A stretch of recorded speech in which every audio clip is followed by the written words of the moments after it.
let's see, Kevin, hey man, we woke up this morning and it was cold in the house. And getting ready to head out the door and noticed the temperature was pretty daggone cool in the house. So sometime in the middle of the night, the igniter went out over the furnace there. So I looked all around trying to find my spare. Well, what I recalled, well, I'd made the trip to my son's house and took the spare to his place and got his furnace up and running, and never did replace the one I had. So here we sit. That's not too bad. I'll run out today and get another igniter, and we'll be back up and running. In the interim, I've got these oil-filled heaters and ceramic heaters and all. I've got a bunch of heaters burning right now, so I just set them on one setting, let them sit there and cook, and it keeps the house quite comfortable here. So anyway, looks like we're around about 19 degrees outside right now, so it is fairly cold out there. So with that, Don, here she comes. WSC from KD4UNU. KD4UNU, WC4U. Good job, baby. Nothing like waking up to a full hack. Years ago, we were 17 here in Lexington. I just looked at my phone. And I remember years ago, we used to have a fireplace and stuff like that, and you soak it up pretty good before you go to bed, but it seemed like when you get up in the morning, it'd still be a little frosty, boy. You need to go grab some wood, trying to fire that thing up and get her stoked up as quick as you can. I don't miss burning wood at all. When we were kids, that's all we ever used for heat was wood, and we had a sawmill down the road from us there. And they used to cut these little slabs off. My dad had an old Oldsmobile back in this was probably about 69 or 70. And it had a trunk big enough you could probably put a rick and a half of wood almost in it if you stacked it. And buddy, that's what we used to make me do. I used to drive that old car, load that trunk up and stack that wood in there. They used to charge us 50 cents a load for it. And I was thankful I had to come home drive up our driveway, and when I pulled up the driveway, it had a little bit of a hill to it. And if I give it much gas, it'd pull the front wheels off the ground. I thought that was just funny as all get out. And I'd get up there and I'd have to circle around the house and drive up next to the house and take the basement window out, then chuck all the wood down into the basement out of the trunk, and then stack it again. Well, I really hated wood as a kid. And I'll be there, if I was the first house I ever rented, we had to heat with wood with it. They didn't. They had a furnace in it, but people wouldn't fix it. They just put a big old wood stove in there. A big one. And lived right by woods. And you had anything and oak and every kind of firewood that you'd want for good firewood. Well, unfortunately, I moved here in like August. Took some trees down and didn't really have big kind of water. So wood was really burning. You sound great on the 100 this morning. I had you about 20 over here in Lexington, so it's doing really good. And Gary, he's always doing a fine job up here. As always. Kevin, I pulled up a web SDR yesterday, and I'm like, I'm listening this morning. I just EFE or FEF or whatever, which one it is, however you say it. So yesterday I was listening to it yesterday afternoon. I was listening to some guys up around Connecticut or something. And there was a guy called, I don't remember, his name is Tom, K1JJ. And he's using using the FT1000D running into an amp with a pair of 4 1000s in it. He said he had a 500 watt carrier. It really sounded good. And he was talking about, he was only going to get rid of the FT1000D, but he likes it so much compared to all the other radios. Because you don't have to get up, you can be half asleep, just hit the button. You don't have to worry about tuning this, watching that. You know you're on frequency. So now he's talking about buying a land or something like that. Whatever you guys carry, however you say it, I'm not even sure what it's called. And I think he said it cost 3 or 4 for in Arizona. You've seen high rollers like Perry there. Quite simple compared to what all the other, and what all the stuff that you told me you had to do with yours and to download load, Perry? I'm not smart enough to operate one anyway. I'll probably need my Christmas radio you can stick in front of me. If that, I'm gonna keep it going and turn it over to Gary down there. W4, WD4, WC4D. Pick it up there, Gary. Whiskey Bay, Gary. Delta Mike X.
Get interested and kind of get into the theory of how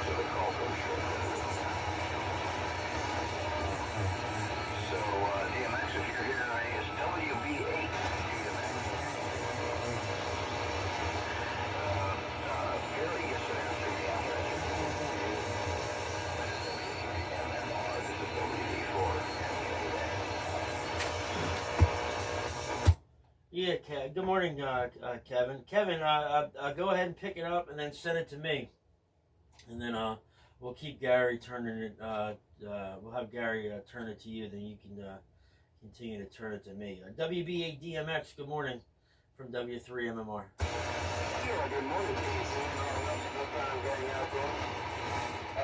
WB8DMX showing the 19 people. Everybody sounded like good signals. And Perry, I did get you as a catch-up on YouTube, and heard me and old Charlie keep her up in wire. Oh, Mikey, he was sounding pretty decent out there, my goodness gracious. Well, I feel like I'm going to look at this morning, about 18 minutes.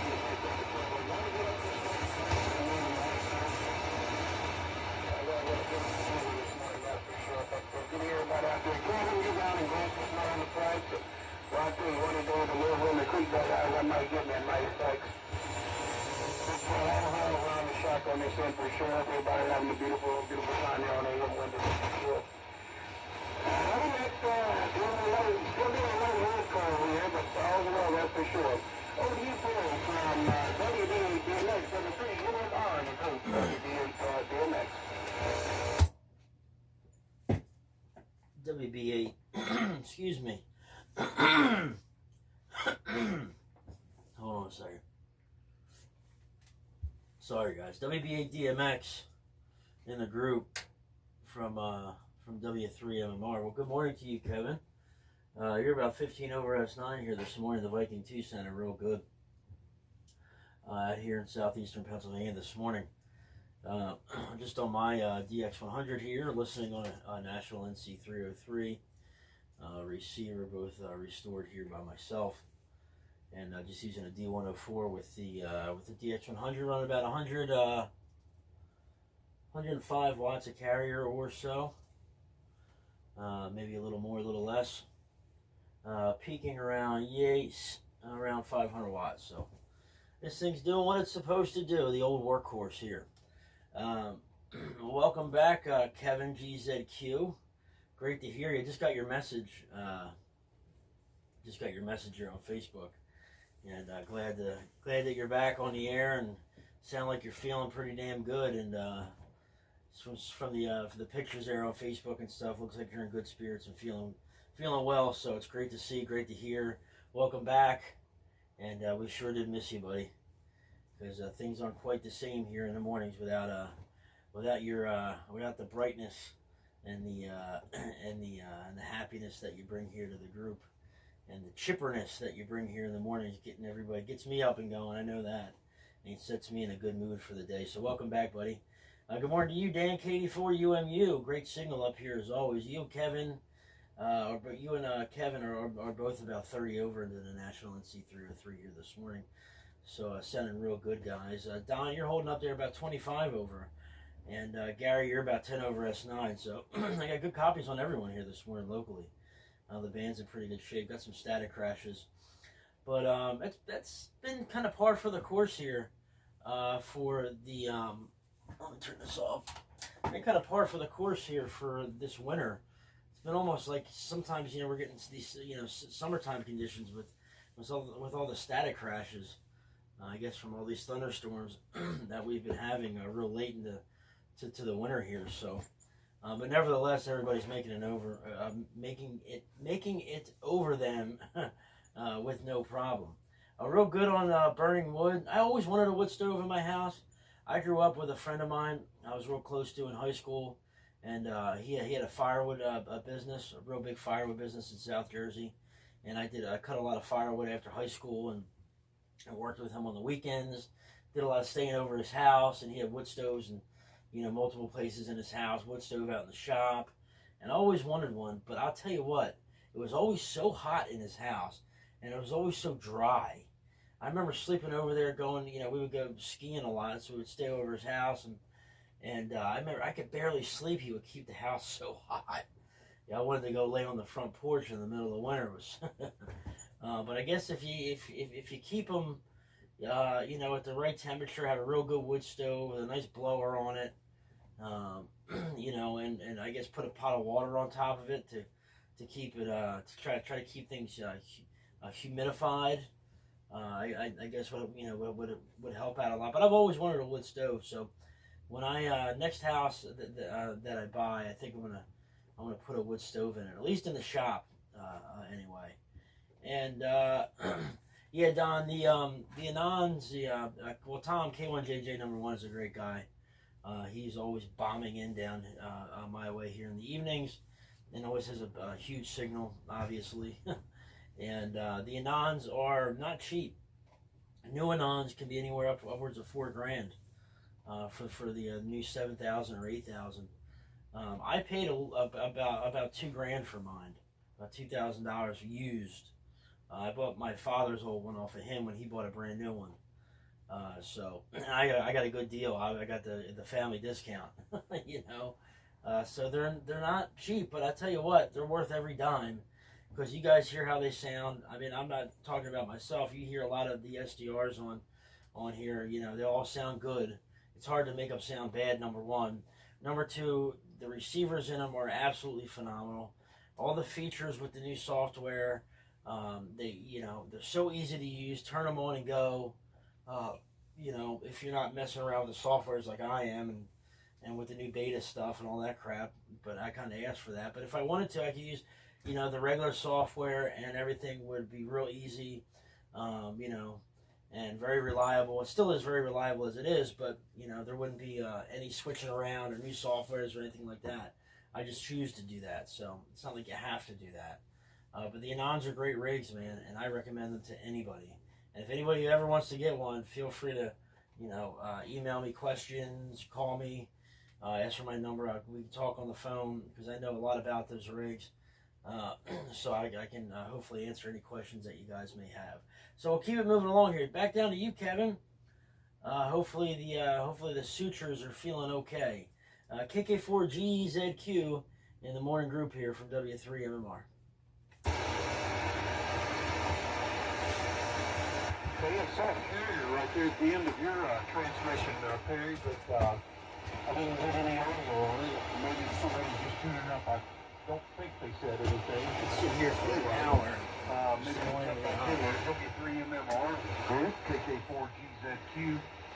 Hey, good morning, Kevin. WV8DMX, good copy out of Columbus this morning. And Gary, WD4MKA, and Gary, the 3001 working great. I listened to you quite a bit on the K3FEF while I was listening these mornings. And Dan talking about the igniter of the furnace. And you had loaned the other one to your son, and those oil fills and ceramic heaters working well. I've got a couple of these oil fills around here. I keep one in the bedroom at night, and it works well. And I don't know if it's any more efficient doing it like that, or just going ahead and running the furnace, Dan. But I just usually turn the furnace down at night, turn the one in the bedroom on, and usually when I get up, I'll go ahead and kick the heat up a little bit. But according to the bills, I guess it works okay. I don't have a temperature report here, but 19 degrees, as Dan said, I believe. And Don was talking about burning wood and his story about picking up the wood with the car, the 50 cents loan, and pulling the front wheels off the ground. Oh, that's pretty good stuff. Don,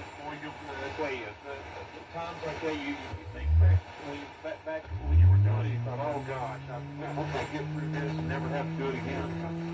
Then you look back, oh gosh, I missed those days. When life was just a little simpler and not so complicated. And I tell you, I have a lot of things that take me back to the day. You guys talking about the Anons, and I've got a question for you guys, but I'm going to hold off a little bit before I ask you. I've got a friend of mine that's got an Anon problem, and I want to ask Perry about it. Maybe on this next round I will. And you guys are talking about all the expensive rigs and how much money you got to put into one of these and whatnot, and I don't know. I'll have to bring up the fact of a station we used to listen to here on AM out of Birmingham. Or no, I'm sorry, Montgomery. No Kings 4 inches, MK4D Bill ran an AL1500 with a TS590, and I think a Heil PR20 microphone. And I tell you what, I've listened to a lot of rigs over here over the years since I've started off with you guys, and it'd be awfully hard to beat what he had going on down there. And it was just pretty much a simple deal. And I don't know, it just depends on what you want to do. And I like the flex rigs and the Anons and the transmitters and all of it. Well, I've got a little taste of all of it myself, but I try to keep it within some reason anyway. That's all I have left for now. Let me send it on around to Dan. Sorry that we missed Kevin, KA2Z and I. Oh, and Perry, thanks for the compliment about being chipper. I don't know, Perry. Maybe it's just the coffee. I don't know.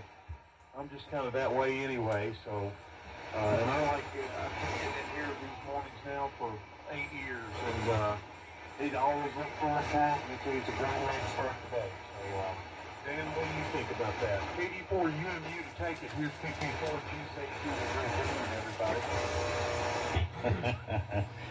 Well, I got to tell you guys what, you throw Kevin in the law of a bunch of hams, and they're all his best friend. Man, I tell you what, I seen him in action up there at Dayton, and it's time, it's real.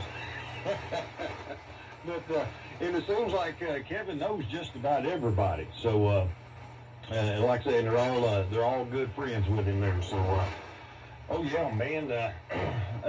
What was the guy's name, Kevin? We ran into the one that worked on radios and all that. I forgot what his name was, but man, we got checked in for a good little while there up there at Dayton, and of course everybody we got to run into up there, KN4HH and all of them, and it was a good time. It really was. I enjoyed that new setup they got up there at the Greene County Fairgrounds. So. First year out, you know, I really didn't know if I wanted to go or not. I thought about maybe just kind of waiting around and seeing what everybody thought about it, you know, and then make up my mind. But I thought, no, heck no. I was just going to jump in the car and go. So I did.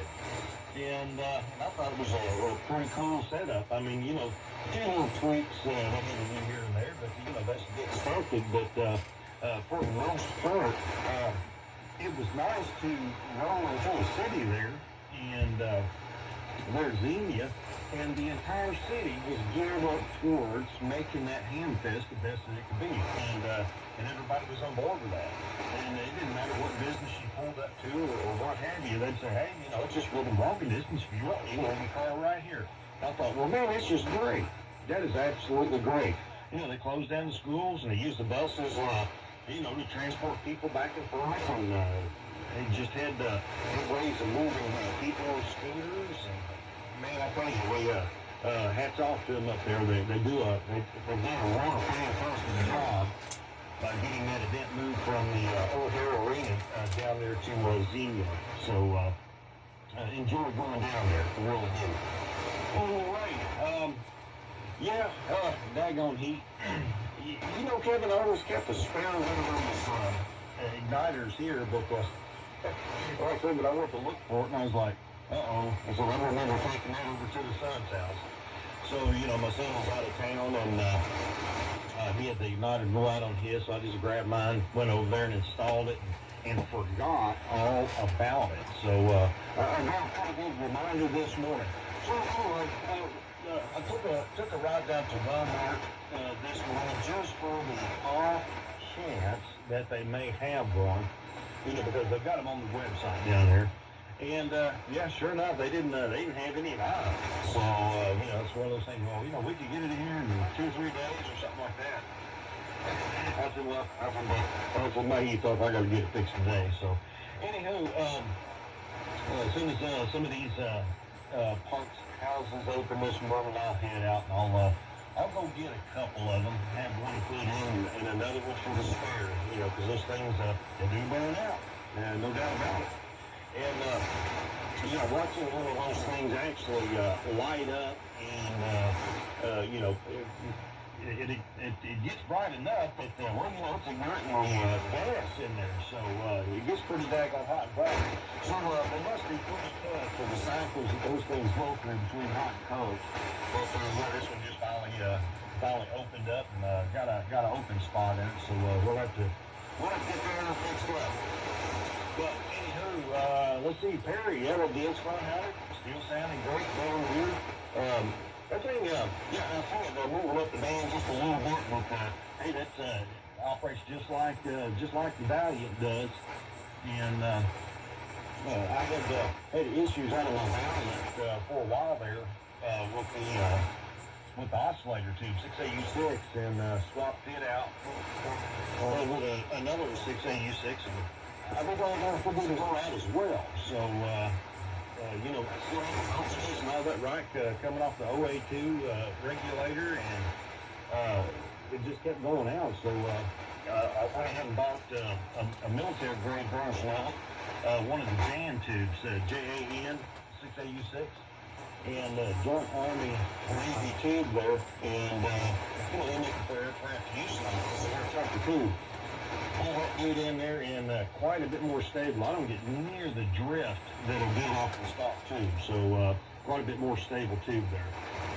So those in those old rigs, that's a real good tube to stick in there as a fix there. So, and let's see what else we got. Oh, Don talking about that daggone wood. Oh yes, sir. Yeah, we did that as a kid too. Well, let me tell you, you know.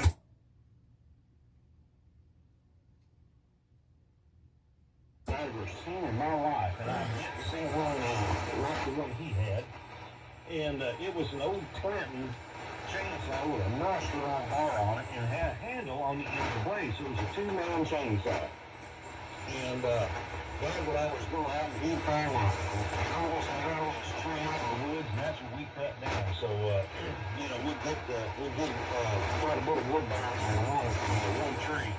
But we usually waited in the off season to do that, and when it was cold outside, you know. So I can remember being a kid and out there dragging off branches and stacking wood and cutting squirting wood, and sometimes your feet would get so doggone cold you couldn't even feel your toes, so I had to get up and put the heater on just to warm my toes back there. As a kid there, we didn't have those thin slate shoes and stuff like we got now, which is a huge improvement. Well, anyway, let me go ahead and send it on around. Nice signals here to KC-4D to pick it up. There it is, KC-4U. I thought there was somebody getting ready to talk here. Well, you did pretty good, Dan, except for it's not KC-4, it's Whiskey Charlie 4 Delta. Anyway, yeah, the wood days were no fun. I hated the most passion, and I remember one time we went out there and went down and there was clear a bunch of rain, I guess what we didn't make the farmland at it. And they had set up a spot up a bunch of trees there and had a big old pile of oil down here, and I had to use the pole to drag the logs up the hill, and then we had a little that had Cadillac on it, and this is about a 54 Nash international truck, and we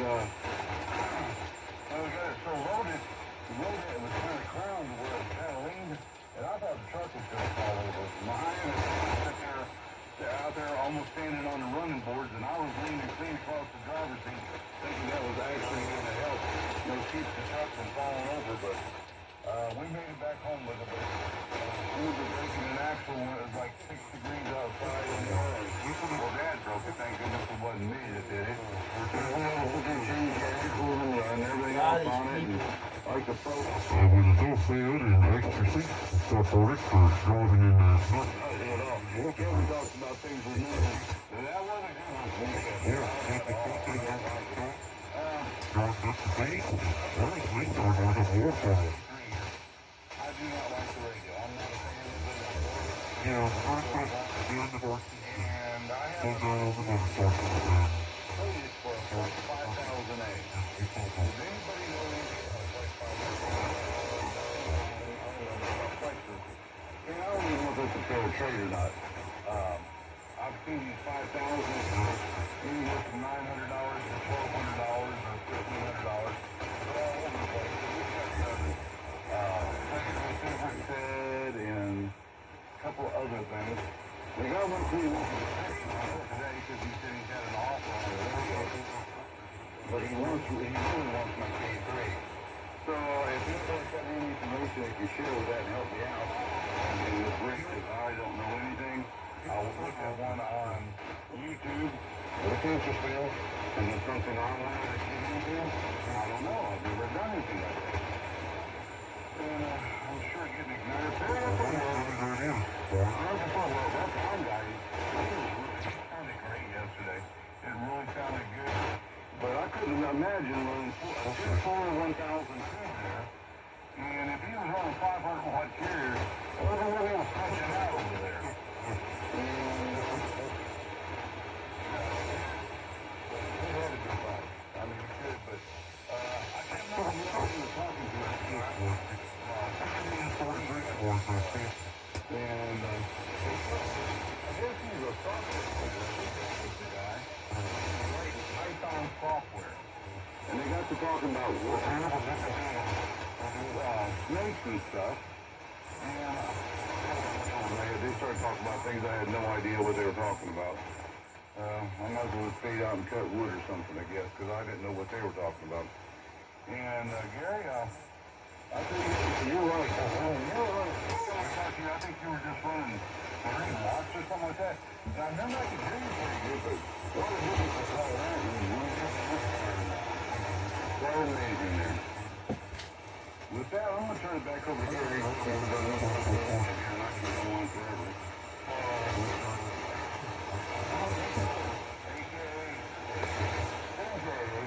WC-40.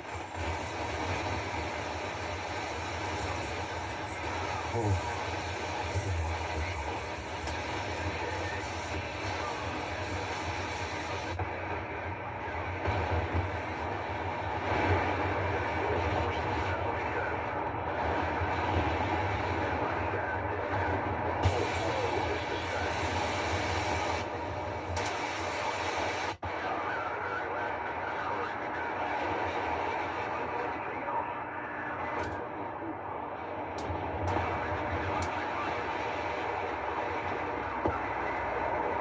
Tear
me up.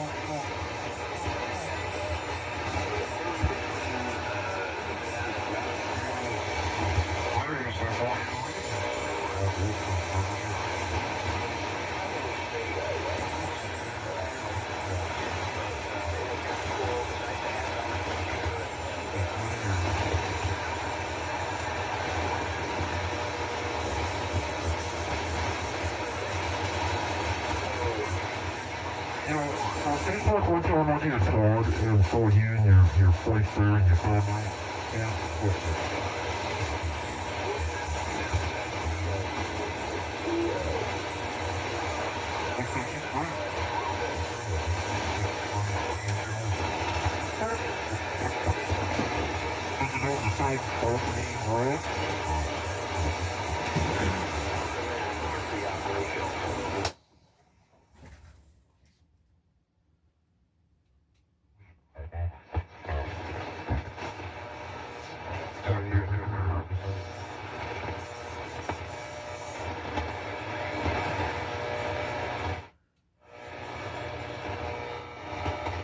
Good morning to you on the TV.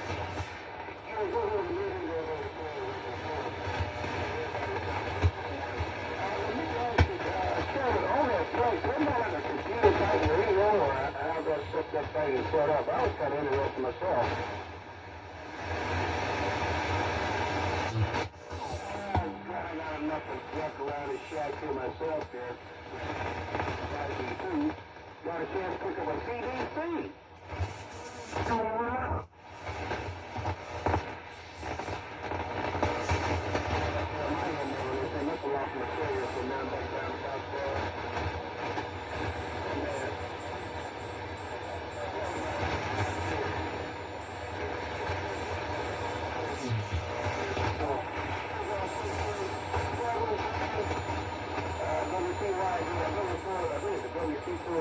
I'm not sure. Y'all got to think I got to get out and tell my wife to tell me.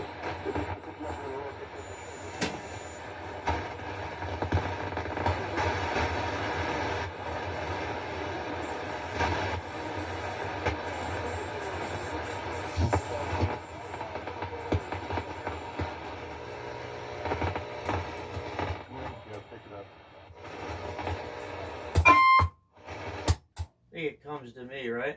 Yeah, it goes to Perry. Alright, I mean, these guys up, these sidebanders are tearing me up, man. Holy crap. Switched over to the HQ140 receiver because it's more of a battle conditions receiver there. So a few comments. Yeah, Kev, feel free to message me, you know, about the question you got about the Anon, or you can ask me here or whatever. I'll try to help you out as much as I can. I'm real good on the TS590, AL1500 high microphone combination. Sometimes, man, and I tell this to a lot of people, simple, keep it simple, stupid, you know, the old saying, and less is more. And with audio processing and things like that. I mean, you know, it really is less is more. And I've heard some of the best sounding stations that I've ever had the pleasure to listen to, and they were the most simple, you know, the most simple setups. You know, not $1,000 SDRs, not you know, $1,000 Neumann microphones, and a whole rack full of gear. You know, and I've heard guys sound completely horrible with all that gear. You know, just way too much stuff. So it really pays to you know to keep it simple. I'd love to go to Dayton and see Kevin in action there, Dan. I'm sure it'd be fun. He'd be like a celebrity there at Dayton. I'm sure all these that's Keys at Q. He'd have a whole circle around him. Paparazzi, and you have security guards, bodyguards pushing people away. Dan, you'd be his bodyguard. You know. No, that'd be fun. I do want to go to Dayton at least once. I know my father has been wanting to go. A bunch of his friends that he talks to on Slot Bucket every morning go to Dayton pretty often. And I know that he would like to go, so maybe me and him can make a trip out there one of these years coming up, hopefully not too far away. And Danny said I was drifting up the band a little bit. Well, this thing has a tendency of doing that until it gets warm. It does seem to drift a little bit until it gets warm, fully warmed up. So I don't know if it's if you see it drifting now. So I moved back down a little bit and got pretty much on frequency. There it doesn't seem to be drifting from what I can see. I use the Anon as my frequency counter to make sure I'm on frequency. I just leave it on over there, obviously with the antenna disconnected, and keeps me it tells me where I'm at. So I am looking for a Heathkit SB650 frequency counter. It's a Nixie tube frequency counter, but it seems to be pretty hard to find. I haven't been able to find one yet. I just posted something on the AM group there on Facebook. Put an ad on AM phone. I'm going to put an ad on QTH and QRZ, and I'll pay a good penny for a nice one. I would love to have one. It would really complement, you know, my station here well with the Heathkit watt meter and the DX100 and so on and so forth. It would I would really love to have it there. So anyway, and Don, about the Flex. I think you said a Flex 5000. I could be wrong. I want to talk to you via Messenger or on the phone about that, Don, because depending on the Flex model, and I'm sure Dan could or Kevin could attest to this. Some of the stuff they don't have software updates for, firmware updates, and you don't want to be using something that you're kind of left in the dust with there, because that K3 is a great rig, and obviously it doesn't have the AM capability that or the sound capability that the Flex can have on AM, but the K3, I think on Sherwood Engineering's test is right up there in the top 5 or 10 as far as the best receiver in a transceiver nowadays. And you can't really, as far as sideband goes, you can't really, it's hard to beat them K3s. So I guess it all depends on what if you're not using it, if you're not worried about getting value, dollar value, and it's all about what you want. So if you want the Flex just for AM use here on 75 meters, and you don't do much sideband or digital modes or anything like that, that you could do with the K3, maybe the Flex would be a good option for you. But we can talk about it more off the air, and I'll try to help you out as much as I can. So keep it moving along here. The DX100 seems to be working all right and kind of staying put. So down to you, Kevin. KK4GZQ in the group. I wish Z and I would have stuck around. I'd like to see how he was hearing this thing out in Wisconsin. W3MMR. There was a breaking station, maybe when Kevin handed it up to you, and maybe they'll come back. There was Station, W3MMR with the group, KK4GZQ, and Best 73 to WB8DMX there in Columbus. Kevin, great to hear you this morning. And on the Viking 2, sounding good down here as always. And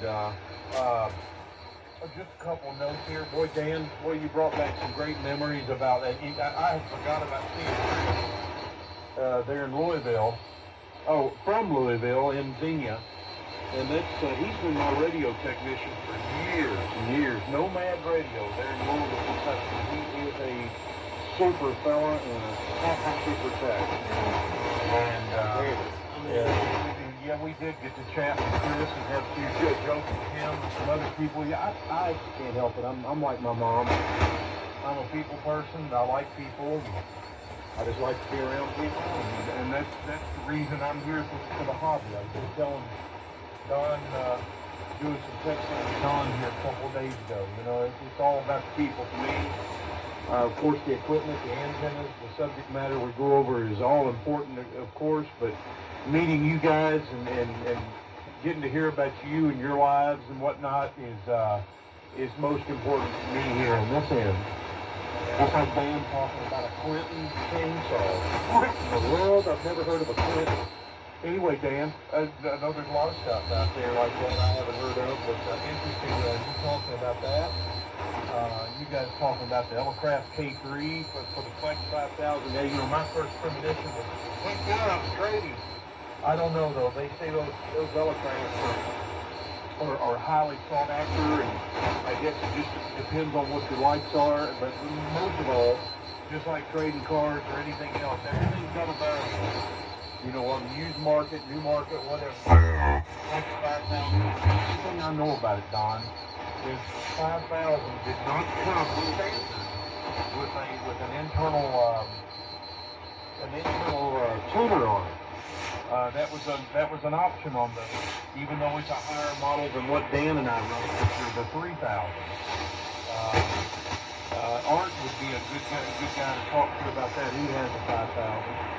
But you kind of compare and get, you know, in your mind what the huge value on both pieces are. So just kind of research it, and I might look into it myself and try to help you out. Now, you were talking about the guy with the 500-watt carrier.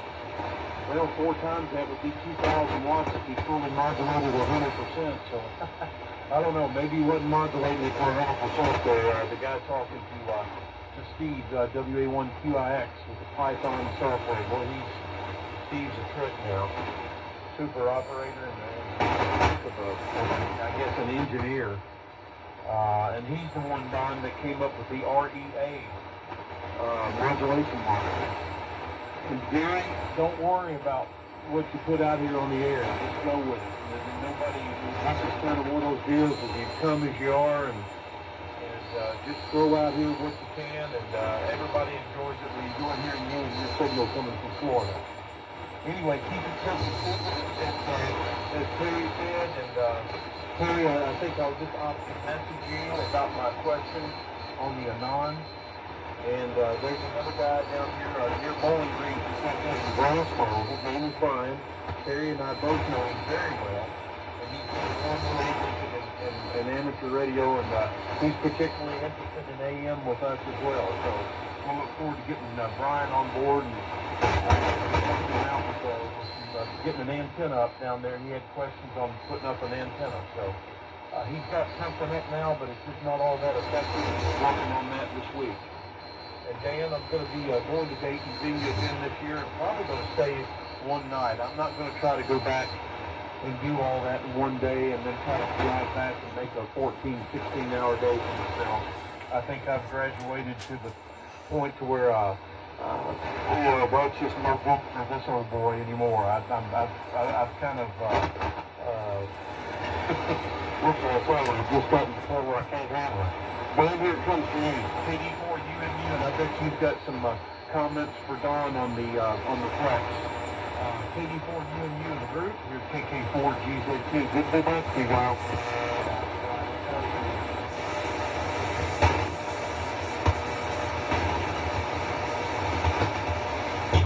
All right. Oh, heard Chris in there. AJ1G. First, I sold it up to you, and there were several others in there as well, but I've got a huge hecker down there. Everybody keyed up at once. So first I'll send it to you, and Chris, when you're done, I just check with the other guys and send it around to Don, Whiskey Charlie 4 Delta there in Lexington, Kentucky. But yeah, very good guys. And well, you know, Kevin, I think Perry covered that pretty good. And the bottom line is basically, you know, on a trade, it all depends on what you want to do. And if you want to maybe recoup, recoup some value out of your electrocraft, or electrocraft, I guess it's called, P3, and figure out what the value of that is and what the value of one of the Flex 5000s are. So I wouldn't take that highest value being the value in one of those, because they change and vary all the time, and I've seen them pretty cheap now. So but there again, it all depends on what you want to do. And you got to make sure that you got yourself a computer hefty enough to handle the rigors of running one of those Flex radios. The one I have over here is the Flex 3000, and I had to make sure that, of course, I'm running a dual processor computer here, and it's always been around a quad processor, but I had to go and I was getting some glitches and stuff, and I just upgraded to a solid-state hard drive, which fixed a lot of the problems. And I was running dual monitors, which burns up processor speed and time and all that too. So I went back down to a single large monitor and the solid state hard drive, and now it runs the Flex program just fine there. But there's things you got to work through. Now here's another thing you want to keep in mind when you're talking about running Flex 5Ks, 3Ks, or anything that, you're running a bunch of wires out of the front of the radio to other pieces of equipment like that, is that they are very susceptible to RF getting into a lot of different things they shouldn't get into. The point being is, you got to make sure that you keep your antenna out far away from the house. If you can't do that, and you've got your antenna straight over the top of the house, you can pretty much run those Flex radios without amplifiers in that configuration. But if you're going to run an amp, sometimes you run into issues if you're inside the near field of the antenna. It'll actually cause issues on your radio. So I make sure that I keep all that stuff out and away. Here recently, I just relocated my 40 meter, and yep, I was doing that. I got it up close to the house over here and getting RF in on the mic line on 40 meters. So I expected that. So when I get on 40, I just don't run the amplifier until I get the antenna mounted back out way back in the yard here, and that'll make a difference. Well, like right now, my 75 meters, 200 feet behind the house, got it there with twin lead. And they'll do that out of necessity to keep the RF away from the shack coming off the antenna. So there's a whole lot of things to consider, and take everybody's figure out what you want to do there, Don. So that's about it. Well, I guess I am going to jump out. I'm going to jump back in the car, take me a ride down here at Lowe's and see what I can come up with. And if I cannot get Annick down there, then I'll have to make the trip down to Louisville. So it's just it is what it is. So got to do it. But hey, when we go down and pick up on I'm going to get two. I'm going to fix my problem and run for his face. So anyway, we got the water in the kitchen kind of drizzling so that the water lines don't freeze under the back side of the kitchen there, because without any heat going under the house, things will probably get pretty cold down there. So overall, thanks. Here's your club. Probably through to everybody, man. I'll tell you, it's good to hear the crew in here this morning, especially with such great bang conditions. So Chris, pick it up. AJ1G in the group from KD4UMU. Send it through, guys.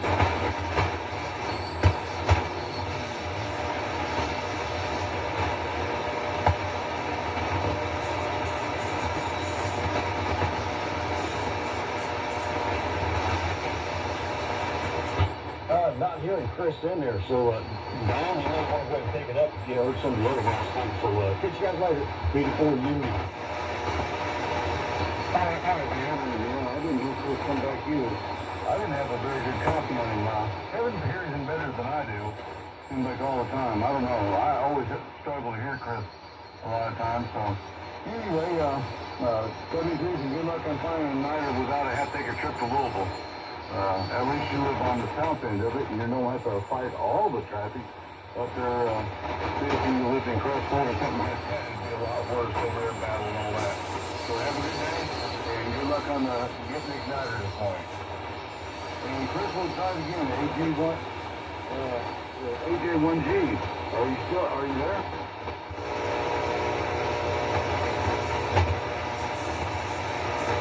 Nothing heard here, Don.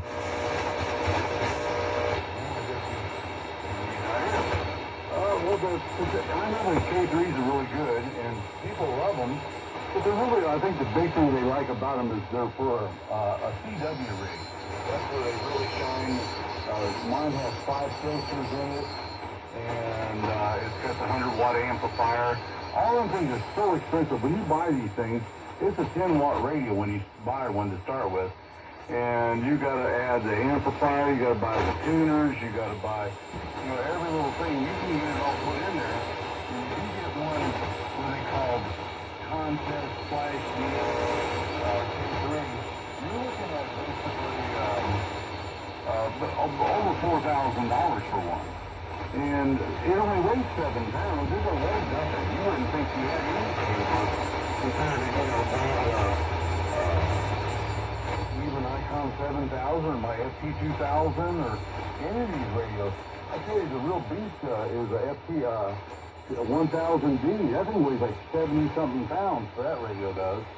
I've got tons of radios on here. Still, I got radios I run strictly digital stuff on. I got one. I was going to do Ruby on the K3, and my buddy came up from Holland, Kentucky, and we worked on it and had it all set up.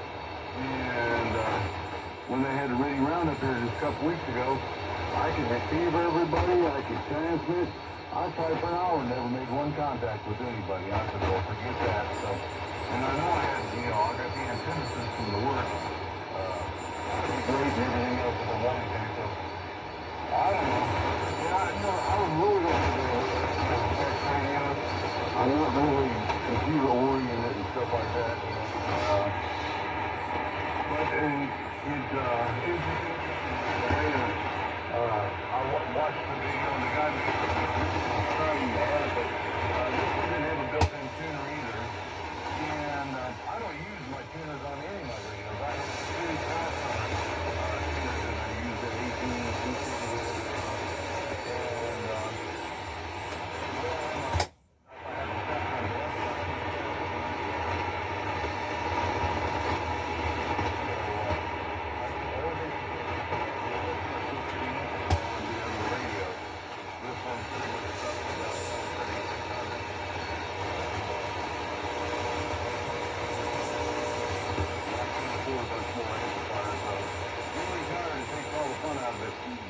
when I came here to Lexington in 2003, we were making so much money. I didn't even know how much money I was making.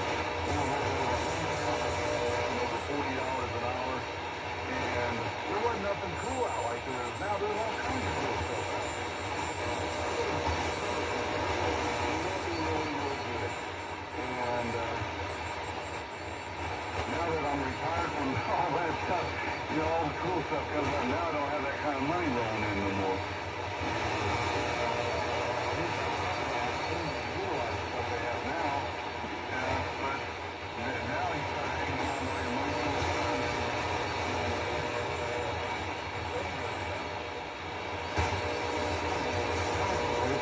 To go to Dayton, I guess, but like I said, I like some union and stuff like that. I wasn't a big fan. I went there the first year.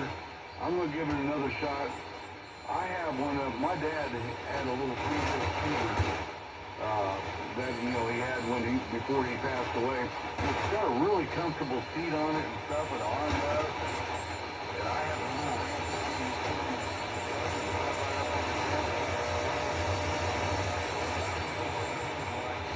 walk around. I stand up for about over an hour and a half or something like that. My knees get so stiff, I can't even sit down. They won't. I'll let go of it.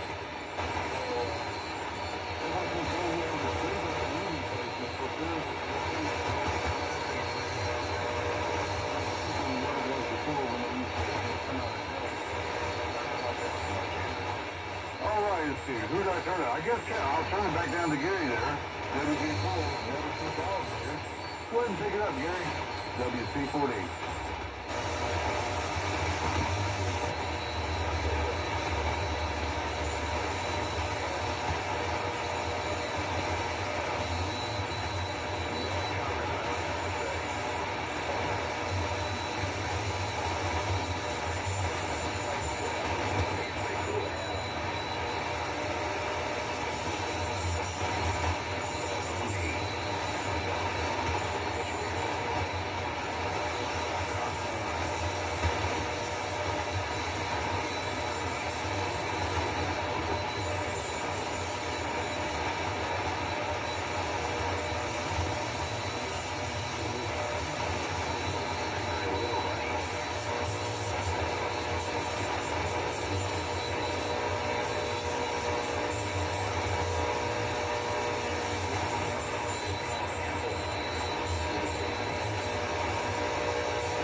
Did he turn it to me?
you turn it to me, Kev?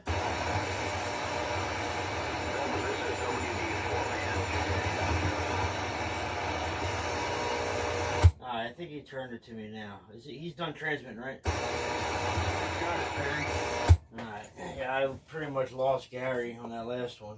I heard him say 73, and I kept peeing on him by accident, asking if he was done transmitting. So sorry about that, Gary. 7-3 team, if you're still copying me, Gary. Great hearing you. Great signal all morning, just up until that last transmission. Things are kind of jumping around a bit. But anyway, I'll stick in here for a few more. Well, yeah, Brian, Brian, listen to me. Yeah, Kevin, I hope to hear Brian on here soon. Brian's a great guy. I've known Brian for a while, and did a lot of deals back and forth, traded a lot of information. I think I'm the reason why he bought his Anon. He saw mine, and then he was just asking, his eyes lit up. He was asking so many questions, and I pointed him in the right directions, got him where he needed to be, and he ended up buying a new 7000. So good for him.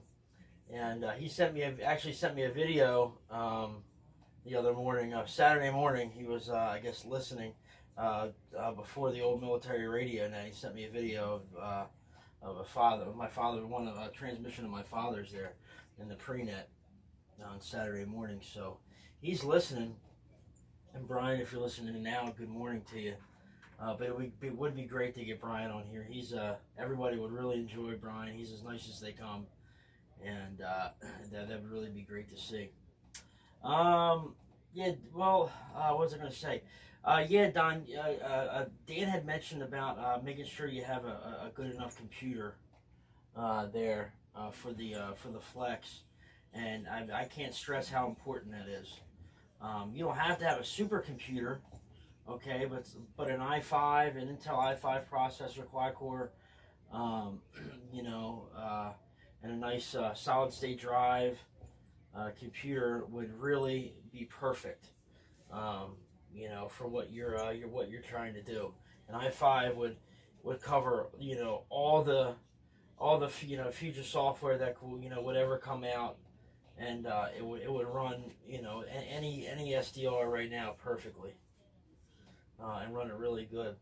I have an i7 in my on my SDR computer, an i7 big solid state drive. I got a high performance video card, an NVIDIA 1060 Ti a video card in there. I run dual monitors. I have a 27-inch 2K 1440p monitor. Then I have a 24-inch 1080p monitor, kind of up to the side on a monitor mount there at that station, and it runs the Anon and all the recording software that I use, and my watt meter software, and the S meter software, and I can watch, you know, YouTube videos in the background while it's running. And it just works, you know, glitch free until I start messing with stuff, and then the things will get screwed up. But if I sit on my hands, and everything works flawlessly from day to day there. So, and then I have a little, I don't know, it's some older, I don't even know if it's an Intel processor in this PC at this operating position, but all I use it for is QRZ and scanning the internet while I'm here on the radio. So. Make sure you got a good computer. You may have mentioned what your computer was, but I was in the other room trying to make another coffee. So, with that being said, we'll move it back down to Kevin and keep things moving along here. And everybody's holding up real well here in the southeastern Pennsylvania. Hopefully the DX100 still sounding okay. Take care, or take care. I'm not signing. Down to you, Kevin. KK4GZQ, W3MMR. Okay, Perry. W3MMR Group, KK4GZQ, 73 to Dan, 84 UMU. Guys, I want to check on Kevin.